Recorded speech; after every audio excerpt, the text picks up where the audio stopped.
खन्ना अब हमारे बीच नहीं रहे। 70 साल की उम्र में विनोद खन्ना सब कुछ छोड़कर चले गए। पिछले 70 सालों में विनोद खन्ना की जिंदगी में कई उतार चढ़ाव आए, लेकिन हम आपको बताते हैं उनकी जिंदगी से जुड़ी 7 ऐसी बातें जो कम लोगों को ही पता है।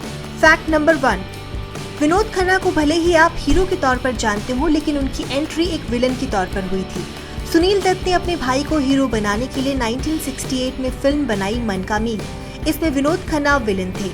सुनील दत्त के भाई तो हीरो नहीं बन सके, लेकिन आगे चलकर विनोद खन्ना इंडस्ट्री के सुपरस्टार बने। फैक्ट नंबर 2, अपने करियर की पीक पर विनोद खन्ना ने सब कुछ छोड़कर संन्यास ले लिया था। 1982 में जब विनोद खन्ना अमिताभ बच्चन को बराबर की टक्कर दे रहे थे, ठीक उसी वक्त वो इंडस्ट्री छोड़कर अचानक गायब हो गए और धर्मगुरु ओशो के आश्रम में चले गए। करीब 5 साल बाद विनोद ने दोबारा इंडस्ट्री में वापसी की। फैक्ट नंबर 3, विनोद खन्ना ने 2 शादियां की। विनोद ने अपनी पहली पत्नी गीतांजलि को 1985 में तलाक दिया। राहुल खन्ना और अक्षय खन्ना गीतांजलि के ही बेटे हैं। 1990 में विनोद खन्ना ने कविता से शादी की, जिनसे उन्हें साक्षी खन्ना नाम का बेटा है। फैक्ट नंबर 4, पर्दे पर बेहद दमदार रोल निभाने वाले विनोद खन्ना बचपन में बेहद शर्मीले थे। असली कहानी तो ये है कि बचपन में उन्हें उनके टीचर ने जबरदस्ती स्टेज पर उतार दिया था, लेकिन पहला नाटक करने के बाद से ही विनोद को एक्टिंग से प्यार हो गया। फैक्ट नंबर 5, इंडस्ट्री में एक वक्त विनोद खन्ना इतने पॉपुलर हो गए थे कि उनकी फीस अमिताभ बच्चन और जितेंद्र से भी ज्यादा थी। परवरिश, खून पसीना और अमर अकबर एंथनी में विनोद ने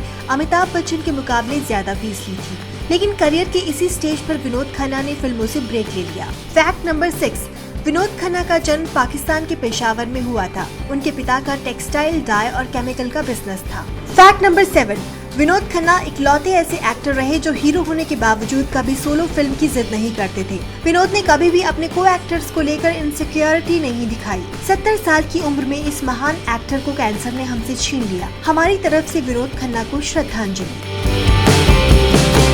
बॉलीवुड की लेटेस्ट गपशप न्यूज और स्कूप्स के लिए सब्सक्राइब आवर चैनल नाउ।